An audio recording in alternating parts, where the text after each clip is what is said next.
Thanks for coming out. It's good to see you. Today we are in the first of the talks that's part of the body of Alpha, so that when you do this later on, you have the celebration dinner with the talk we did last week and tell people, okay, this is Alpha. Do you want to do the course? And then if they do, it's 10 weeks, starting today, and there's a retreat weekend or day away that would fall in the middle. For us, it would be about the 7th of August, and we're going to try to do a day down at my farm, so you can start thinking about doing that as well. So the topic today, if you're going to do anything with Christianity, guess where it begins? Anybody want to take a wild guess? Who is Jesus? So that's the talk, and we'll watch that, and then kind of beat it around a little bit afterwards. There is coffee and donuts back there on the table with the red tablecloth that you're welcome to, and let's get going. Oh boy. Oh boy. That's a tough one. Who would I say that Jesus is? I think it's likely he existed as a person, the only human who ever lived a perfect life. He was a perfect. Yeah. He's a good guy. Yeah, he's also like a picture of ideality, like a picture of work, a picture of extending care, a picture of love. As far as that's concerned, I would want to mirror him. I think he was clearly an illuminated man. I think he changed the course in a way of humanity. Almost like a link between all religions. I think what's remarkable about Jesus being one with God is that he would associate with us. The magic of it isn't important to me, but the fact that he was kind of a real guy who existed and had a following, like died for those beliefs and those causes of like treat others as you would want to be treated, that sort of thing. That's the important thing to me. So, I mean, he was really definitely tapped into something. I think he was tapped into the core of what a lot of religions and spirituality kind of revolves around. If he didn't die for our sins, I mean, we'll be dying for our sins. So all these fabulous concepts were presented by this person called Jesus. Whether it's real or whether it's just a figment of someone's imagination, that's irrelevant. I come from a family of lawyers. I practiced as a barrister for a number of years.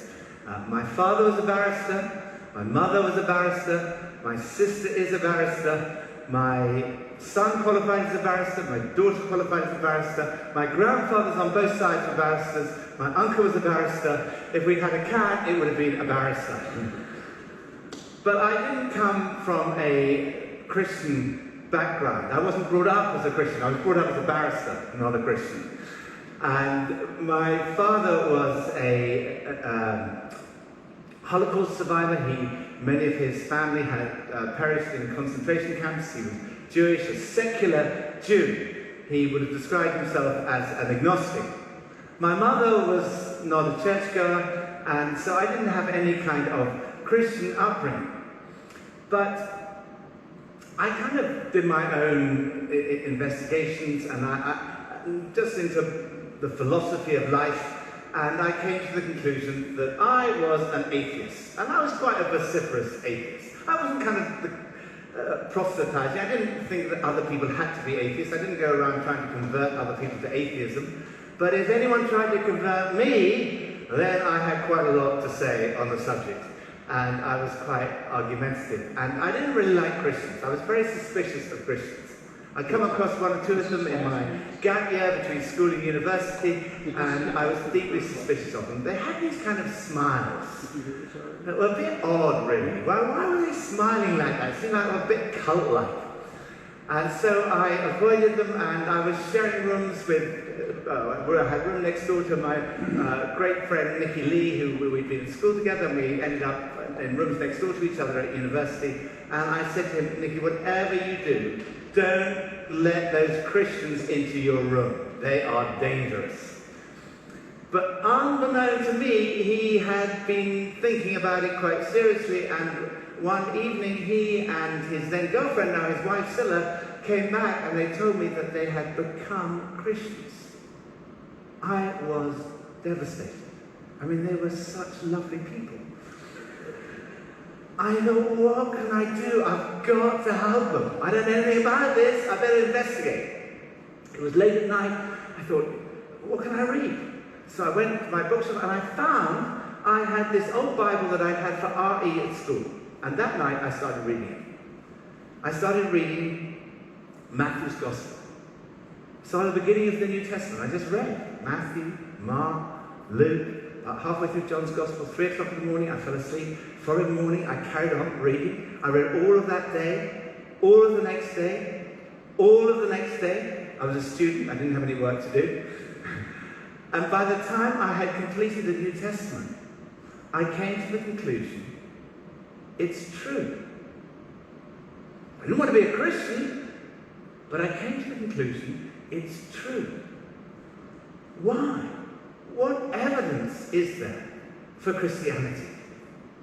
You can't prove Christianity mathematically. You can't prove it scientifically. Science, of course, is very, very important, but science answers different questions to faith. Science answers the questions when and how did this world come to be? What it can't answer is the question who and why. Let me use a visual aid. I've got here a cake. Now this cake, supposing we sent this cake off to the top scientists in the world, they would be able to tell you, possibly, what the ingredients were that were put into this cake. They might be able to tell you how it was made. They might even be able to work out when it was made. But they wouldn't be able to tell you who made it and why it was made. Actually, the answer is, I made this cake. It's a very nice cake. It's not, well, to be honest, I had a bit of help from Pippa, but it's still a bit of a mess. But it's only me who can tell you why I made it. The reason I made it was for this visual aid. And also for my small group to eat at the end of the evening. But only the Creator can tell you who made it and why. So, that's, if you like, the difference between science and faith.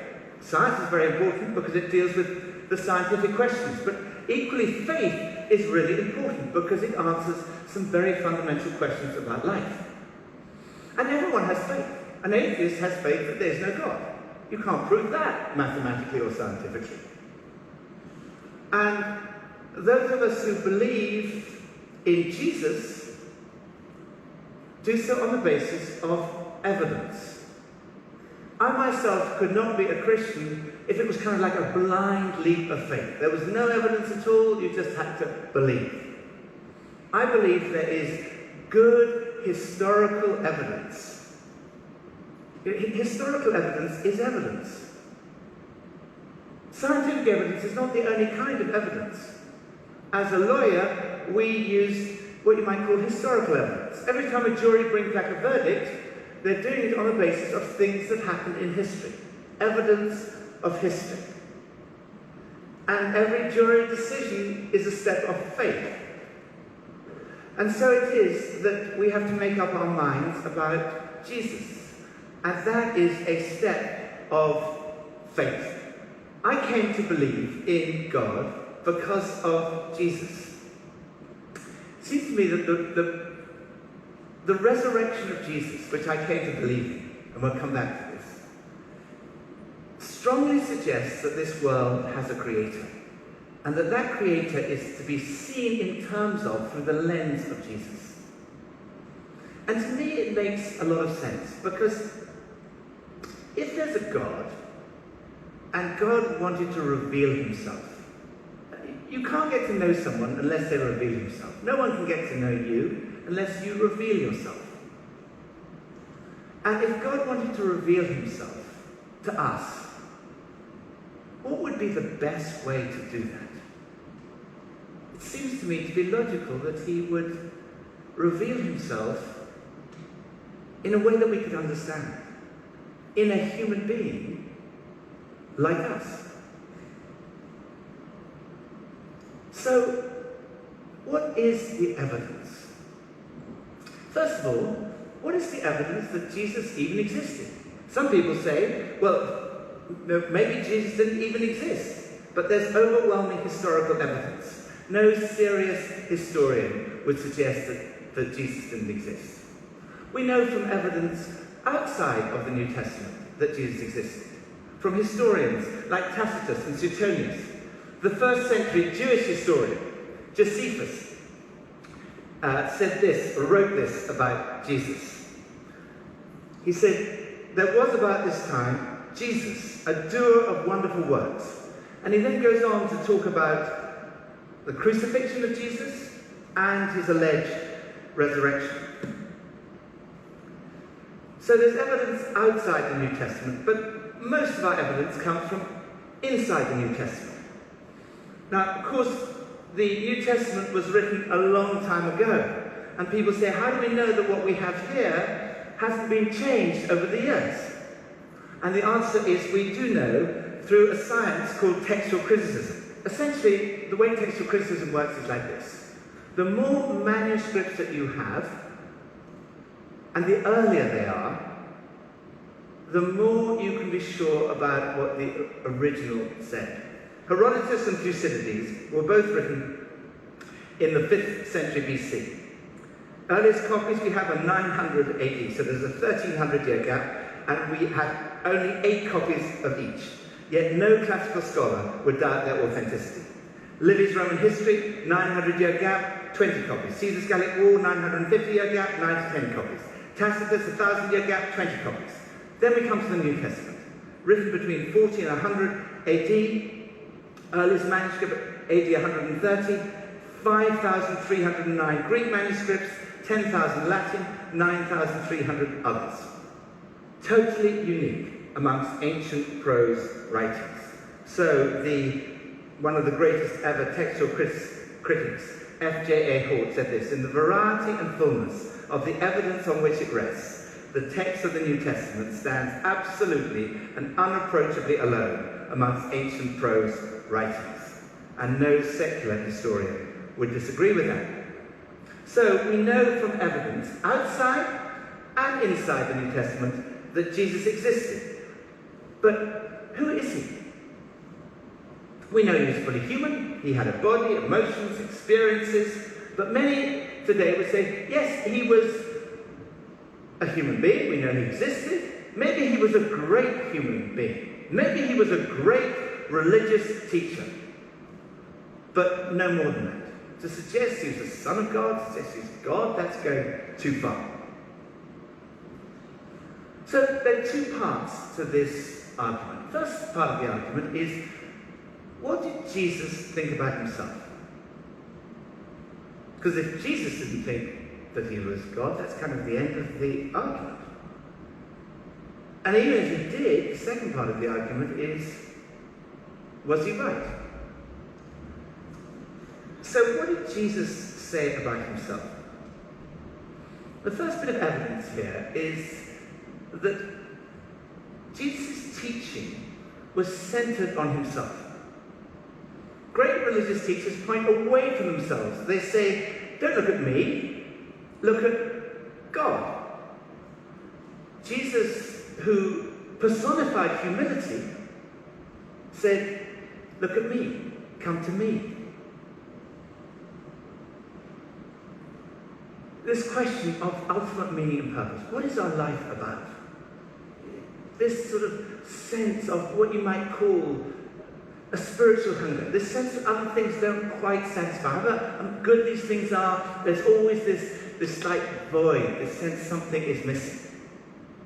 Jesus said, I am the bread of life. If you want that hunger satisfied, come to me. There's stuff in our lives that we don't like. I have stuff in my life I don't like. I have things that, the habits that I find quite addictive. Jesus said, if the Son sets you free, if I set you free, you really will be free. Then there's all the stuff we carry around. Worry, anxiety, fear, guilt. Jesus said, come to me, all you who are weary and burdened, and I'll give you rest. If you want peace of mind, come to me. He said, if you receive me, you receive God. If you welcome me, you welcome God. He said, if you have seen me, you have seen God. A little child was drawing a picture of God in the class one time. The teacher said, well, what do you do? I draw a picture of God. She said, what do you mean? You can't draw a picture of God. Nobody knows what God looks like. So I thought, well, they will do in a minute. Jesus said, if you want to know what God looks like, look at me. If you've seen me, you've seen God. And then there were his indirect claims. Jesus claimed to be able to forgive sins. He went up to people and said, your sins are forgiven. Of course, if someone offends you, you can forgive them. But you can't go up to some random person and say, your sins are forgiven. When Jesus did that, the lawyers said, who can forgive sins but God alone? Forgiveness is at the heart of what Jesus came to do, to make forgiveness possible. It's at the heart of Christianity. C.S. Lewis says that a Christian is someone who forgives the inexcusable because God has forgiven the inexcusable in us. And then there were his direct claims. There's so many of them, but we haven't got time to look at more, but I'd love us to just look at one. If you like, if you have a Bible there, you might like to turn to it. John chapter 10, verse 30 to 33. Jesus said this, I and the Father are one. A claim tantamount to a claim to be God was blasphemy in the eyes of the people at the time. And they picked up stones to stone him. Jesus said, I've shown you many great miracles from the Father. From which of these do you stone me? We're not stoning you for any of these, they replied, but for blasphemy, because you, a mere human being, claim to be God. I think if you look at all the evidence, it's clear that Jesus did make that claim. It's an astonishing claim. But of course, a claim like that needs to be tested. And really, if you think about it, there are only really three possibilities. Either it was not true, and Jesus knew perfectly well it was not true, in which case he was a fraudster. Or else it was not true, and he just simply didn't realize it was not true. He genuinely thought he was God, in which case he was deluded, or we would say insane. But logically, there is only really one other possibility, and that is that it's true. C.S. Lewis, one of the intellectual giants of the 20th century, and of course best known as the author of the Chronicles of Narnia, said this, a man who was merely a man and said the sort of things Jesus said would not be a great moral teacher. He'd either be insane or else he'd be the devil of hell. You must make your choice. Either this man was and is the Son of God, or else insane or something worse. But let's not come up with any patronizing nonsense about his being a great human teacher. He has not left that open to us. He did not intend to. So, second part of the argument. Was he right in what he said about himself? What's the evidence to support his claims? Here's the first piece of evidence. His teaching. The teaching of Jesus is widely acknowledged to be the greatest teaching of all time.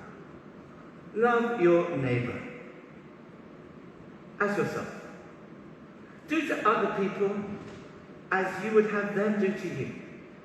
And then this, totally revolutionary. The first person to say this.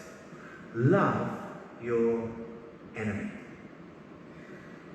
Jesus' teaching has been the foundation of our entire civilization in the West. Many of our laws were originally founded on the teaching of Jesus. We've advanced in every field of science and technology. Think how much we've advanced in the last 10 years in science and technology.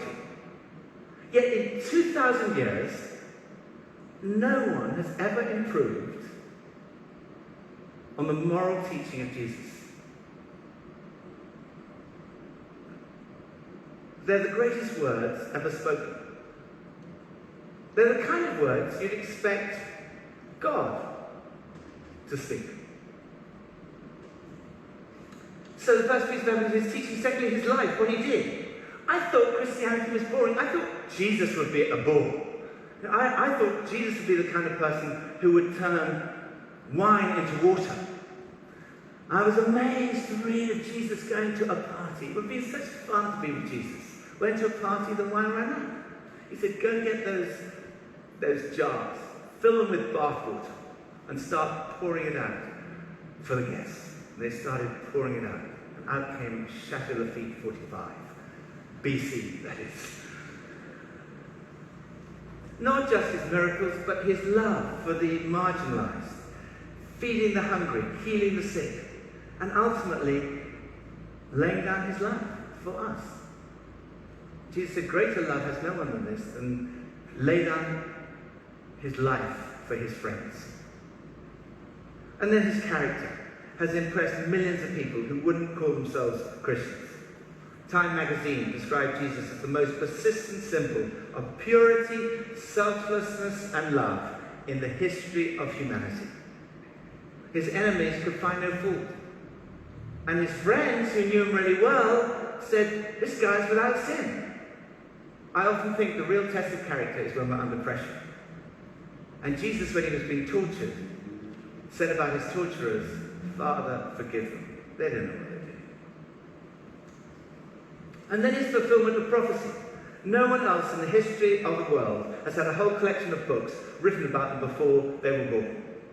Jesus fulfilled over 300 prophecies, 29 of them in a single day. Well, you might say, maybe he got hold of the Old Testament, he read all these prophecies, and he thought, right, I better go around fulfilling all of these. The problem about that is the sheer number of them, and humanly speaking, he had no control. The exact manner of his death was prophesied. The place of his burial, his resurrection, even the place of his birth was prophesied. Read through, oh, I'm supposed to be born in Bethlehem. It's too late.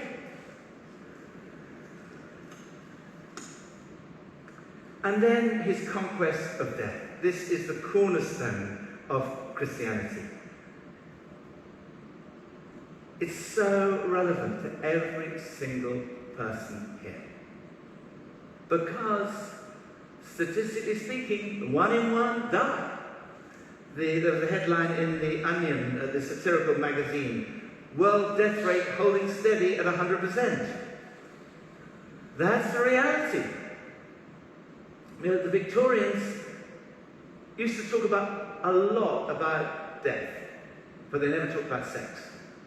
We talk a lot about sex, but we don't talk about death. It's kind of just something you don't mention. Even in hospitals now, they try to avoid using the word death. I heard of one hospital where they said you must never use the word death. They have a politically correct way of describing it. Negative patient care outcome. But people die nevertheless. And when you go to a funeral and the coffin goes into the ground, it looks absolutely fine. And it is. Unless death has been conquered. Unless, when Jesus died and was buried, he was raised to life. If he was, then there's hope beyond this life.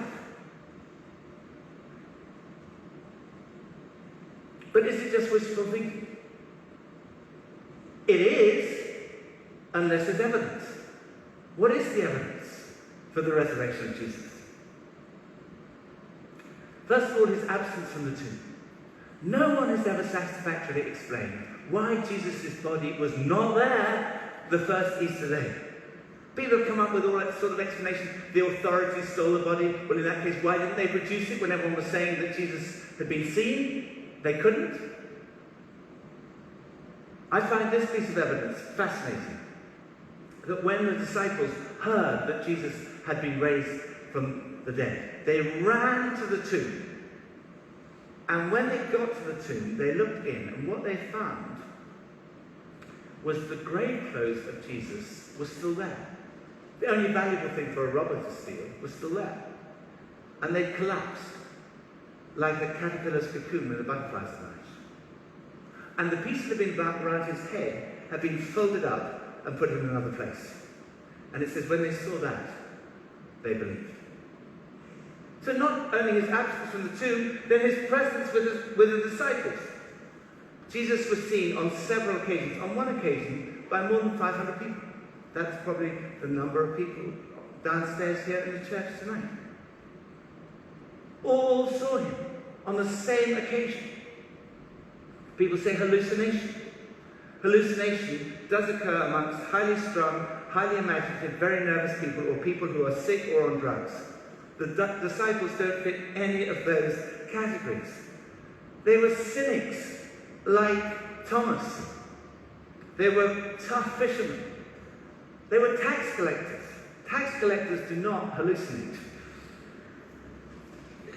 And then there was the transformation of the disciples. Here was a group of people, depressed, disillusioned, and suddenly they're going around saying, we've seen Jesus. He really is alive. I have a friend who's a scientist at Cambridge called Ian Walker, and he said, when he looked at what happened to the disciples, most of them died pretty horrific deaths as a result of their beliefs. They were crucified, they were beheaded, they were tortured. And all they had to say was, no, actually it's not true. We didn't really see him. But they didn't. And he said he became convinced that those people would not have died for something they would have known was not true. But they knew it was true because they'd seen the risen Jesus. And as a result, this movement was swept. It's a movement without precedent in the history of the world. It swept the whole known world. And it has no parallel. And it's still happening. You know, there are 2,300 million Christians in the world today, of every ethnicity, every continent, every nationality, every economic, social, and intellectual background. They all speak of this encounter with the risen Jesus. So when we look at what Jesus claimed about himself, the first part of the argument, I think it's clear that Jesus did claim to be a man whose identity was God. Was he deluded? Was he a fraud? When I look at the evidence of his teaching, his things that he did, his character, his fulfillment of prophecy, his resurrection, it seems to me absurd, illogical, unbelievable to say he was insane or a fraud. On the other hand, it provides the strongest possible supporting evidence that what Jesus said about himself was true. And that's how I came to the conclusion. It's true. But it's one thing to believe it here. And for me, I tried to put it off because I wasn't keen on the implications of it being true for my life. I thought I could put it off to my deathbed, maybe. But then I sort of thought that wouldn't be intellectually honest. So I basically said, okay, yes. And at that moment, I experienced in my heart a real encounter with Jesus, which changed my life in a very radical way. And I experienced that rather than it being some kind of terrible thing that was going to happen, that when Jesus said, I've come that you might have life and have it in all its fullness, that's what I've experienced for the last 40 years. Of course, it's not always easy. Of course, there are ups and downs. Of course, I mess up. But I found that it really is true. Jesus really is who he claimed to be. Jesus really did rise from the dead. There really is hope beyond this life. And this encounter totally changed my life.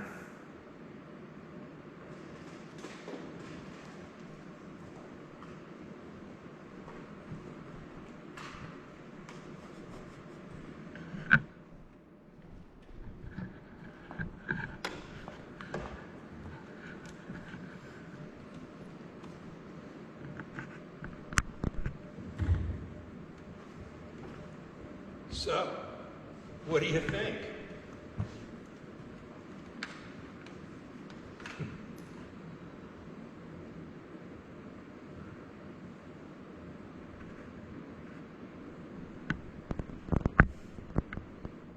No impression at all? So you think he makes a good case? Was any parts of it more or less attractive to you?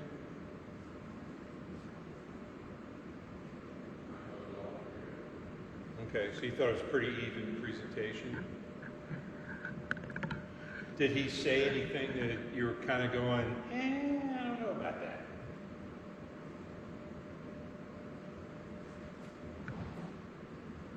Like the interviews of the people on the street ahead of time, obviously younger, they look college age to me, and you would think that they would be more informed than they appear to be.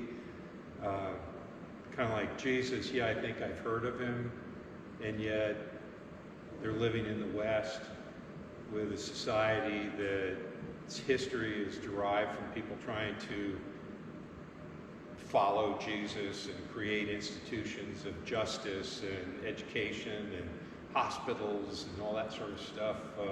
All of it flows from him, and they seem to be fairly uninformed. Didn't know who he was, weren't sure that he really existed. Then Nikki lays out what I thought was, he's certainly trying to be rational. If you look at the beginning of his speaking, he talked a lot about science and technology, which of course are so vital in our society.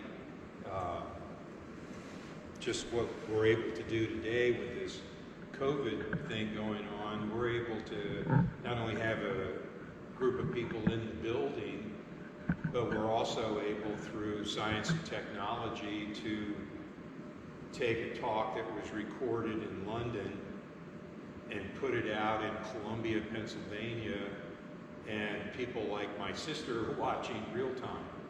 You know, that's an amazing reality of modern life. If you brought your grandmother in here, she would be blown away. My grandmother was old enough to remember the Wright brothers' flight, and she lived long enough to see us put a man on the moon. You know, so there was a lot going on, but that took the better part of a century. And then you look at what we're doing now, and he said in the talk, just look at the progress that we've made in the last 10 years.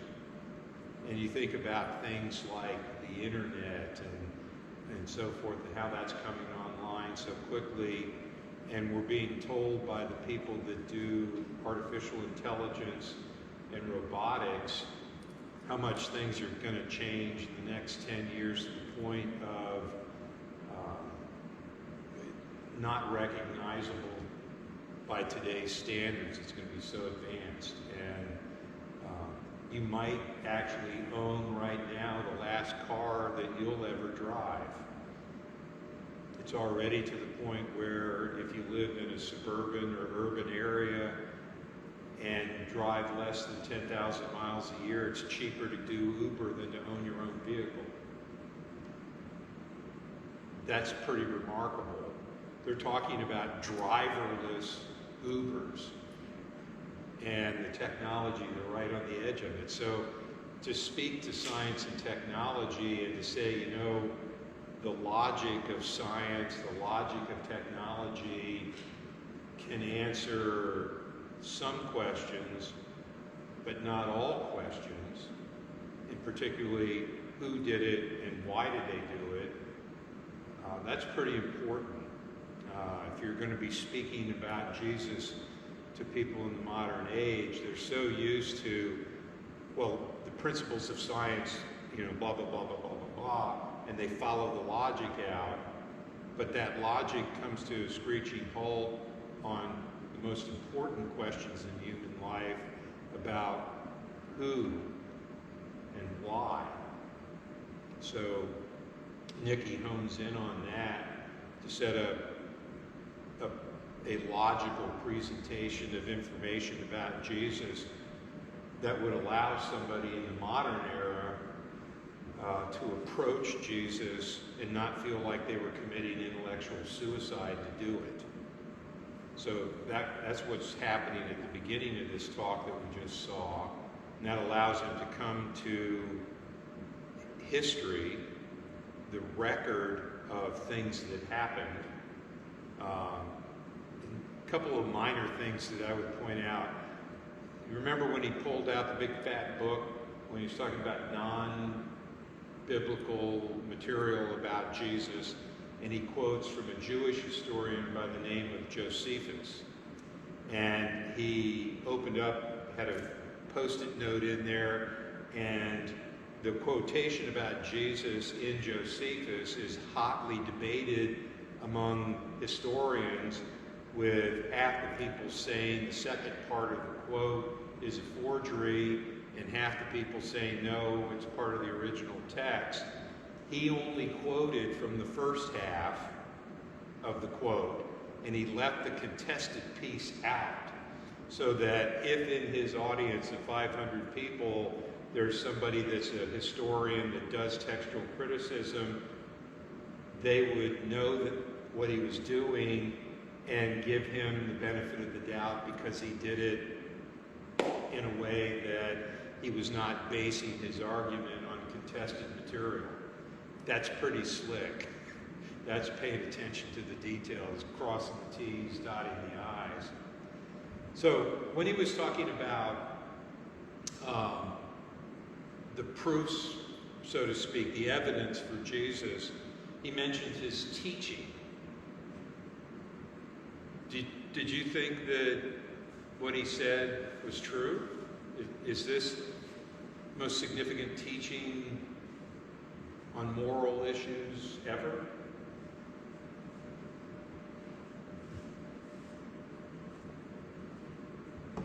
He honed in on love your enemy. What did you think of that?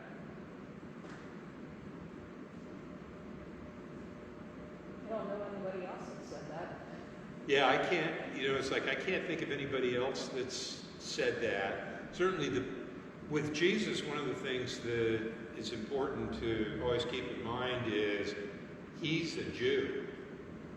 And every single thing that Jesus said and did was said and done in a Jewish world for a Jewish audience, drawing on Jewish scriptures, worshiping in synagogues and the temple in Jerusalem and so forth.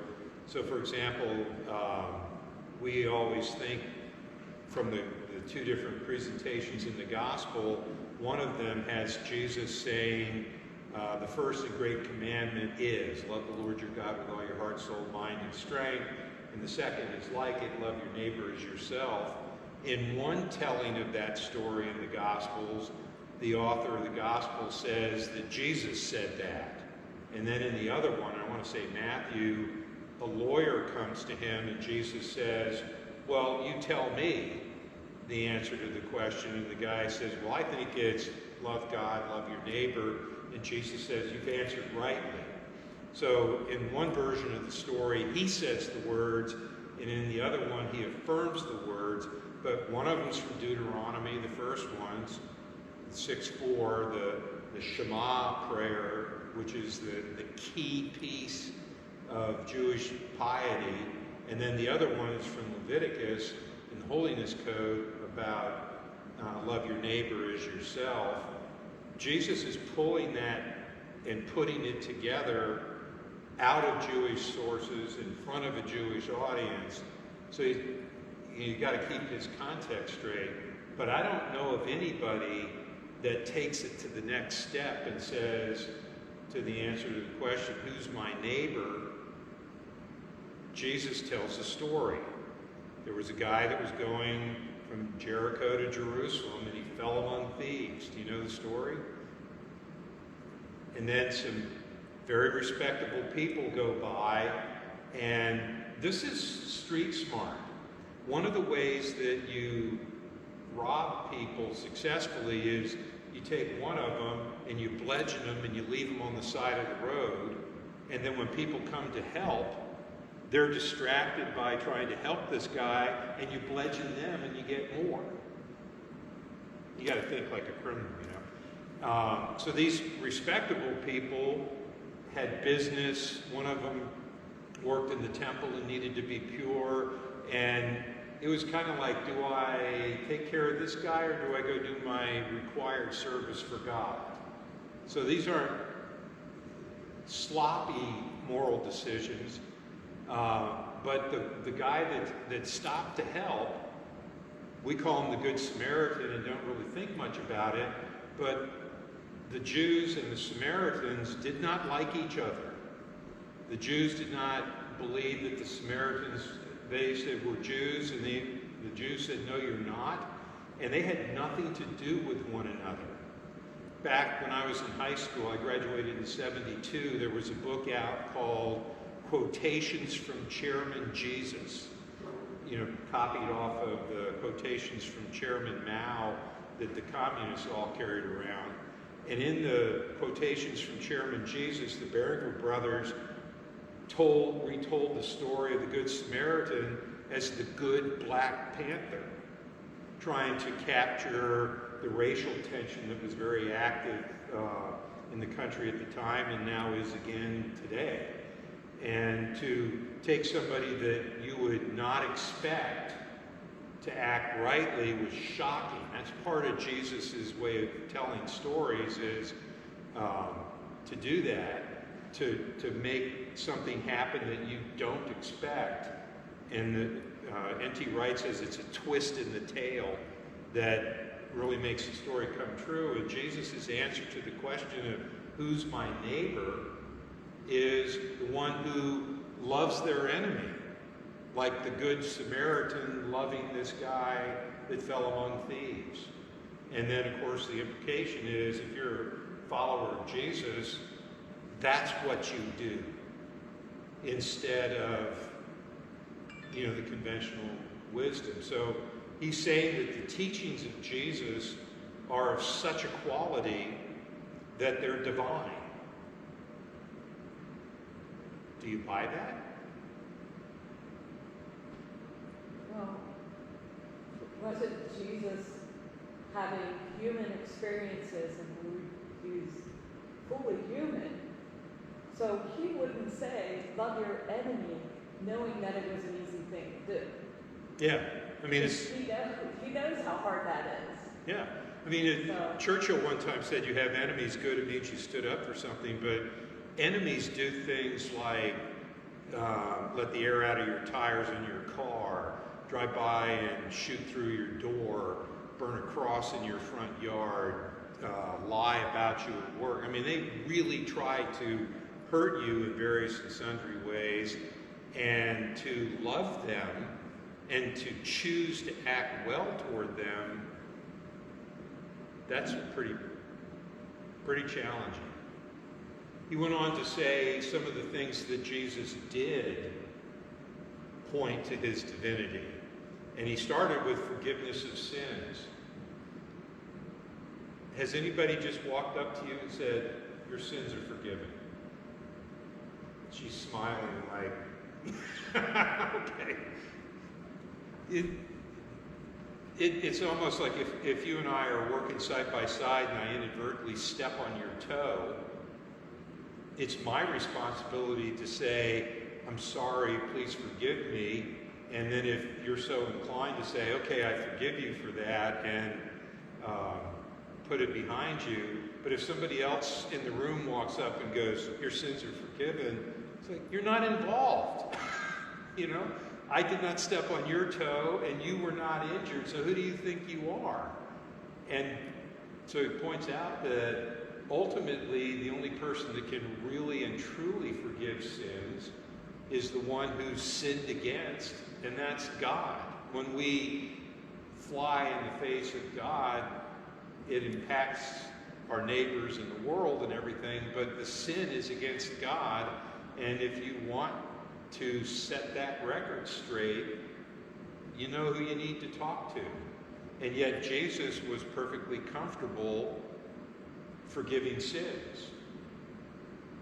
And he took situation after situation and didn't pay attention to the superficial, dove to the core heart of the matter and spoke there.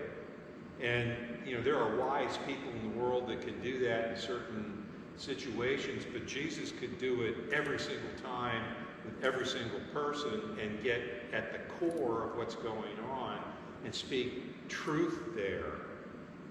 I think that's a divine thing. So, his teaching, his actions, the miracles are always kind of controversial nowadays.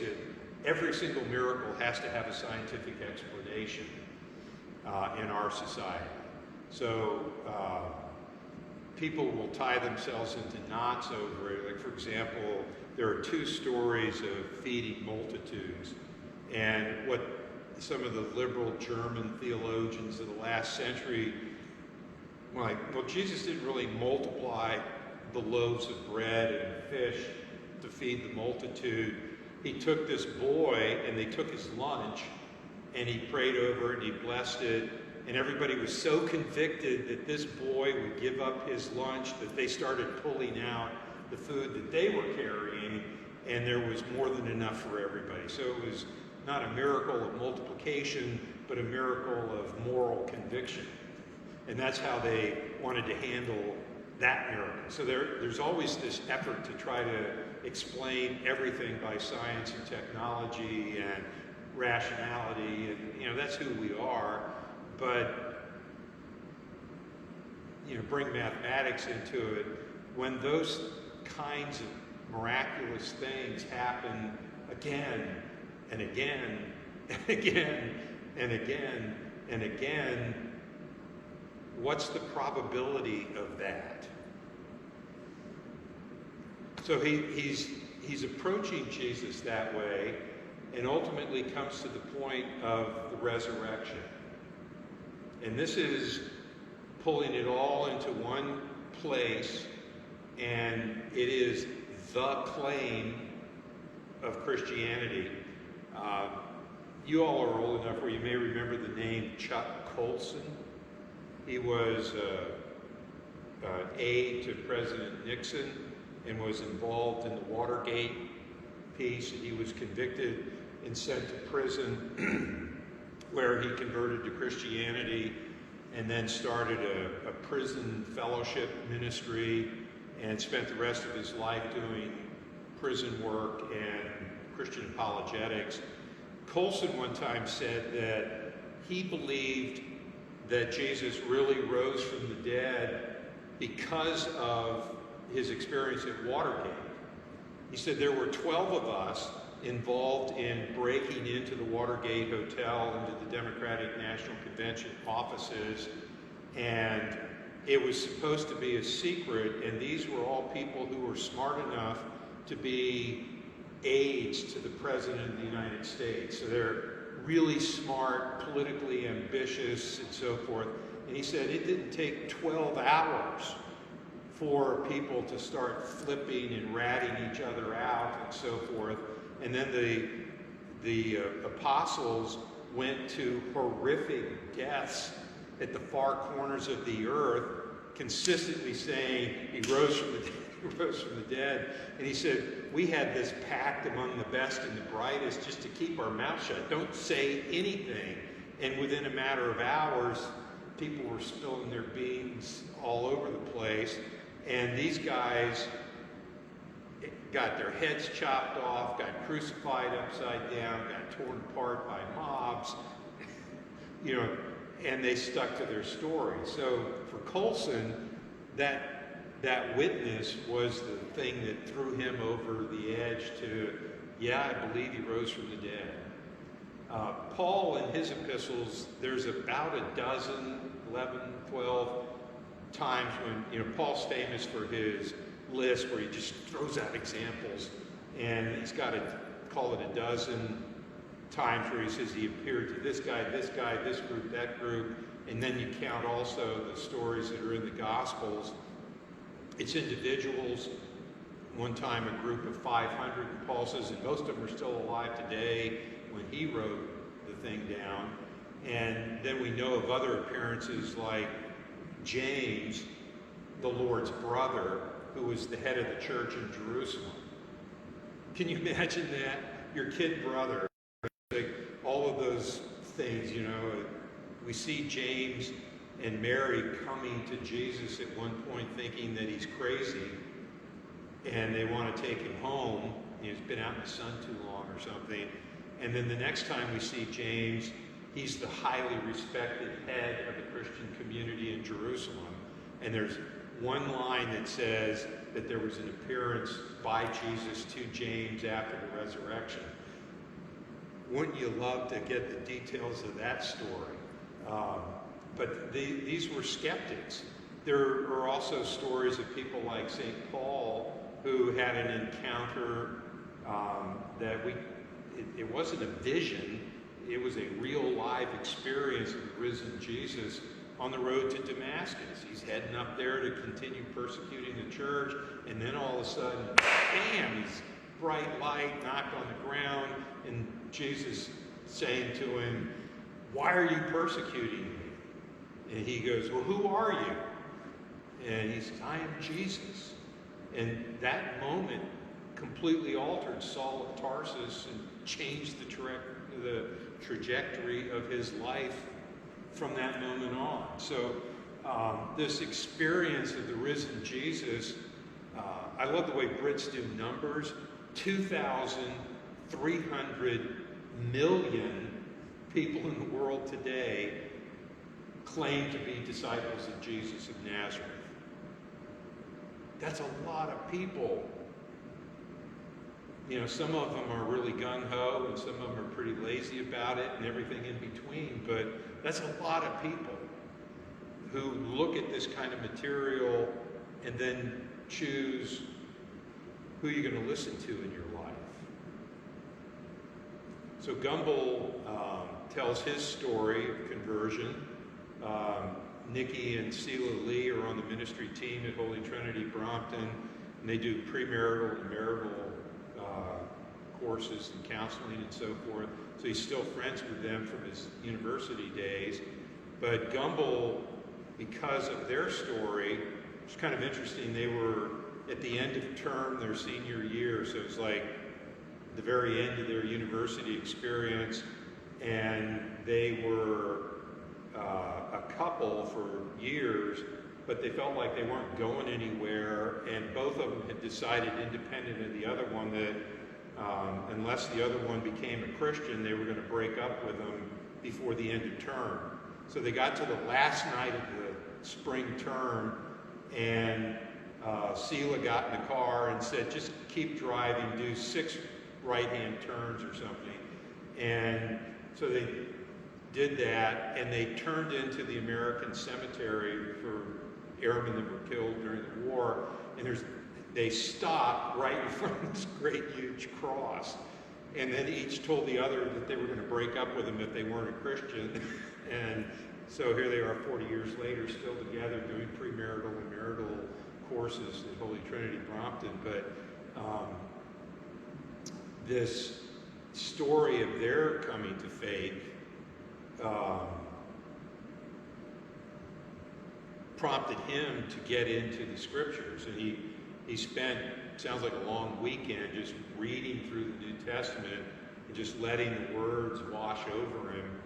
And then it comes to it, is it true or not? And each one of us needs to make that choice. And it is literally possible to be part of the culture of Christianity your whole life and never bother with an encounter with the person of Jesus, to never take a long, hard look at him and me. And that's the essence. Nikki will say, you know, being born and raised in the church doesn't make you a Christian anymore. Being born in McDonald's makes you a hamburger.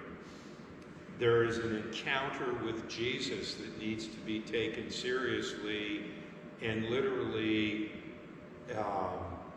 a choosing to walk as his disciple or not. The grace of God is certainly there, but if you don't walk it, if you don't choose to live it, it's nothing. So even as Lutherans, you know, it's like baptized as an infant, all that kind of stuff. Yes, to the theology of that. Yes, the grace of God is there for each and every one of us, literally always. But there is a deliberate walking the walk with Jesus or not. And ultimately, a friend of mine wrote a paper in seminary that's still in my head, that there is a reality to walking as a disciple that either validates your baptism or invalidates it. So, you know, it's an issue for us to wrestle with, but there is a truth about who Jesus is and an impact on your life, and that's the challenge. Where are you with him? Is he Lord? You know, we might call Lord today a dictator, master, autocrat, the boss of your life, or not. If you're unsure, spend some time in prayer. We talked about it on Sunday. Get in your room, close the door, talk to him, and ask him to make it clear to you who he is and what he's about. And that it be in a way that you get. Maybe nobody else does, but, you know, answer the prayer, Lord. Validate it for me. Give him the chance. So I think that's what this talk is kind of leading, you know, laying down the challenge. Jesus is Lord or not? If he is Lord, he's going to take you on a journey that you can't even imagine at this point.